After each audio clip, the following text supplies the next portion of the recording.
I had to come back out here. I had to come back out here to.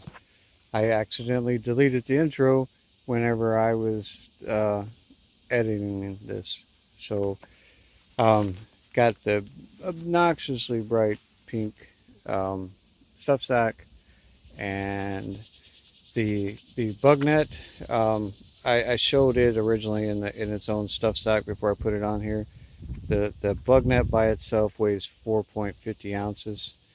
The hammock and stuff sack without the bug net weighs 15.25 ounces, and the entire thing put together, stuff sack for the hammock, stuff sack for the bug net, which is sewn up there, and hammock, the whole thing weighs 1 pound 3.80 ounces. So 1 pound 3.80 ounces total. The hammock without the net is 15.25 ounces, and the net by itself is 4.50 ounces. And in the intro, I talked about the fabric. It's olive drab, and it's Hyper D 1.6. It's a 12-foot hammock, and it has uh, it's the wide material too. I think that was all I said in the intro. But hopefully I can go back and finish putting this video together and get it downloading without deleting anything else, because I gotta go to work. This this is the entire hammock, every bug net, everything put together fits in the stuff sack. But you could also put the hammock by itself in a stuff sack, in this stuff sack, and then if you have the bug net separate in its stuff sack, it'll fit in there too, like that. But right now, this is everything all put together, the net installed and everything.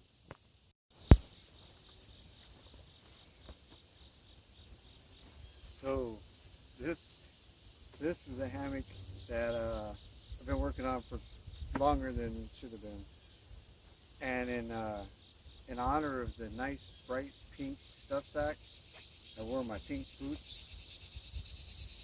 That way I've matched. This is a 1.6 ounce Hyper D. Um, it's 12 foot long. It's a wide material, and it's got a half bug net on it that attaches with cam snaps. And I'll get it set up here and show you what it looks like.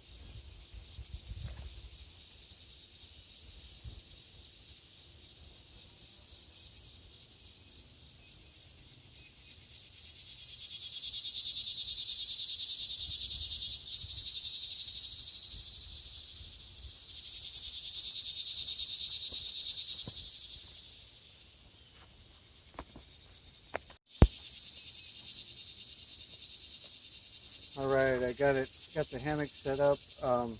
This has, like I said, a half net mosquito netting that attaches to the hammock with the cam snaps that are right here. The wind's not going to cooperate. Anyway, the weights on this thing, the hammock and the stuff sack without the net, the hammock and the stuff sack weighs 15.25 ounces. The bug net and its stuff sack weighs 4.50 ounces. The total weight of all of this is 1 pound 3.80 ounces. So 15.25 ounces without the net, and 1 pound 3.80 ounces with the net. And so you have several different options with this. One thing you could do is just like clip the net on during the summer and leave it on there, so you can fight the mosquitoes and stuff. Or you can and then take it off when the weather gets cooler and the bugs aren't bad, and have a little bit less weight. Or you could just switch it back and forth depending on what you're doing on that particular trip, however you want to do it. But it gives you the option, because the net is removable, gives you the option of switching it back and forth.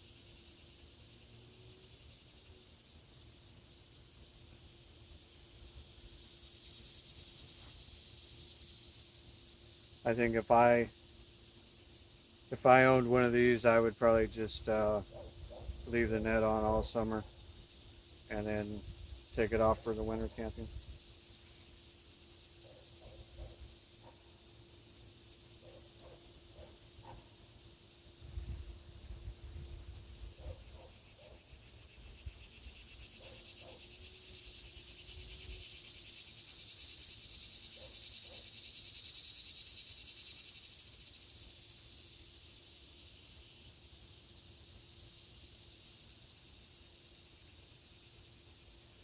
Not a big fan of this no-seam netting.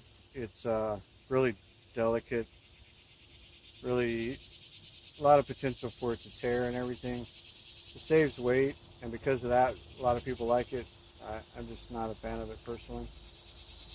Not to mention it's not the best thing in the world, the easiest thing in the world to sew.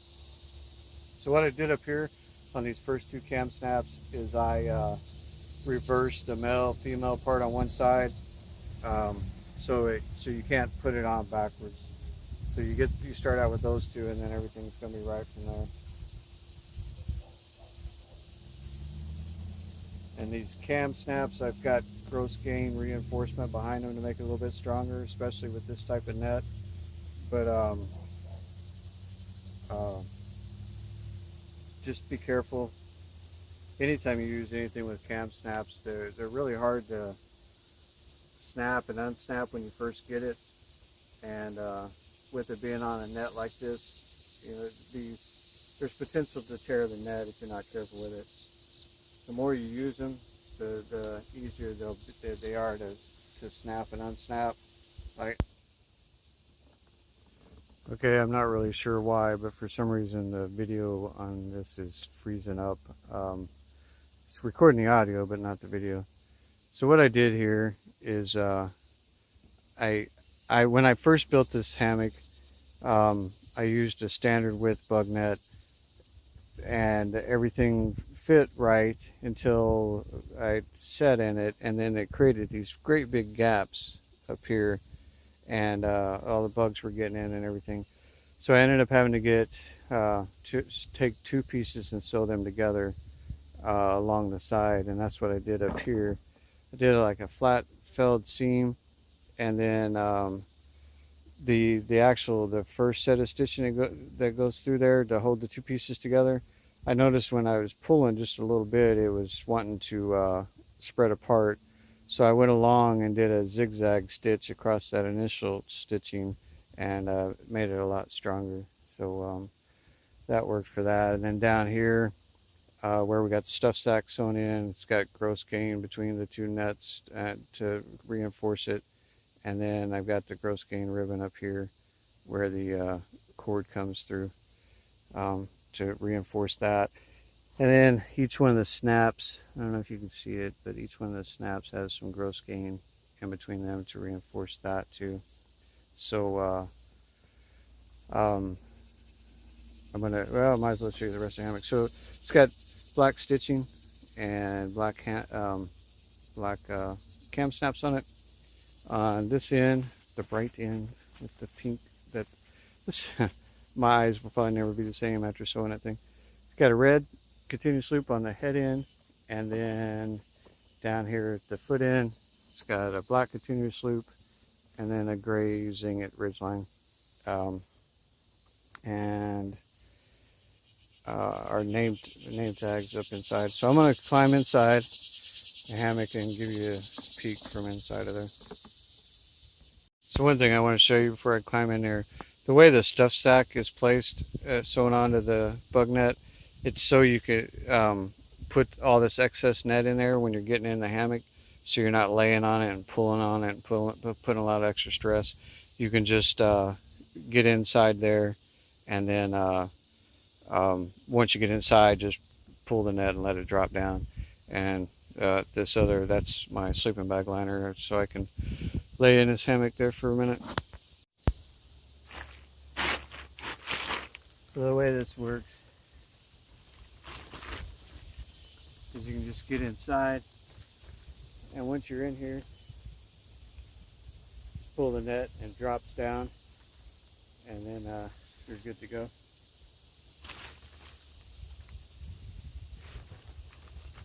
Because otherwise, if that's all hanging and you're trying to get in the hammock, it just keeps sliding underneath you and causing a lot of problems. Makes it a whole lot easier. It's worth it.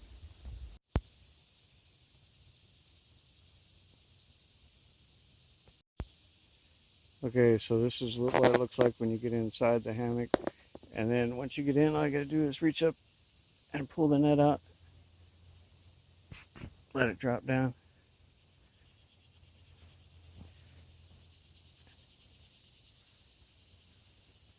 There you go. Now you're all covered. Everything that's out of there is, you know, your legs and stuff are covered up by your sleeping bag or whatever. And as you can see, it seals up in here pretty good with the cam snaps. And with the extra material, this that hangs down, I did the same thing on the other one that I've built. It's got because there are some cases where, see if I can get this in the light. It's probably not going to do it now. There's a little gap right there between the net and the hammock, but the way the bug net hangs down, it even with the gap there, like right now I'm creating a gap up there, even with that gap, they still can't get in because the fabric hangs down. When I built that before, I was when I built this the first time, this net, it was gapping bad. I mean, like here's a cam snap, and there's a cam snap up there, and the whole thing was coming way up and around. There just wasn't enough material to do it properly, so doing it this way worked out a lot better. And you got plenty of room. Like here's my waist, and then from here to here, I still got room where it drops down, so I got plenty of room to move around and everything. This net itself is, I mean, this hammock itself is big for me. I'm 5'9", and this is that wide material, and it's hard on my head end to keep the bug net, I mean, not the, well, yeah, the bug net, but the hammock too, off of me. It's just too wide of a material for me. I guess it's great for taller people, but in this stuff sack here, it's facing, it's sewn up here to the hammock, so it's there all the time. It's facing out, and I did that so it's easier to put the bug net in when you're getting in and out of the hammock. But you could also use that for a stuff. I got it turned inside out. I thought that looked ugly. There. So you could drop a flashlight down in there, do whatever, you know. Just don't put a whole lot of weight on there because this net's pretty sheer, but you can put a flashlight or something like that in there so you got quick access to it. But yeah, this is it. This hammock I'm calling the Humbler because it kicked my butt. It wasn't like I was arrogant or anything before, but it definitely kicked my butt with this net. Everything worked perfect originally when I had it hanging in the room, but then as soon as I laid in it, it started getting really bad gaps. And that's the bad thing about making custom hammocks. I'll talk about that in a second. I'm going to get out of here. I'm getting hot with this sheet. I was saying, that's the thing about custom hammocks. We cannot make every type of hammock out of every material, every dimension of that material, every type of different material. We can't make the hammocks and different products out of and include every possible variable. It would be just too expensive and way too time consuming. So getting into a project like this, I made another half net hammock just like this, and I had the cam snaps, everything was the same. But then making this one, you know, I didn't take into account that, first of all, this is a 12-foot hammock, last one was 11, which makes a difference, the distance from the ridge line down to the bottom of the hammock further out here in the middle. And the wider fabric and everything, when it was just hanging like this, I built it the same way I did that 11-foot one, and everything worked perfect. It gapped really bad, and then I tried sewing some material on there, and that just wasn't going to work. It was just, it looked bad. I wouldn't have been happy with it. The customer wouldn't have been happy with it. So then I had to wait to order some more fabric and get that in, and then try it again this way. So now I got two pieces of standard width bug net that are sewn together along the side. It gives me a lot more room to work with. So yeah, this is it. This is the humbler hammock because everything about it. That bug net's hard to sew anyway. It can be, and it's like sewing pantyhose or something. It's real sheer kind of feeling. That that's hard to sew anyway, but this definitely kicked my butt. There's no doubt about it. It's a simple, basic design, and it's something I've done before, but um, the difference between the wider fabric and the longer length, that combination of things, it really changed the way it came out. And but yeah, hope you're happy with it. Hope you love your pink stuff sack, and just to be in solidarity with you, I wore my brightest, pinkest boots that I could find to come out here. So so yeah, hope you enjoy it. Check out this video. Let me know what you think, and then we'll get this thing in the mail.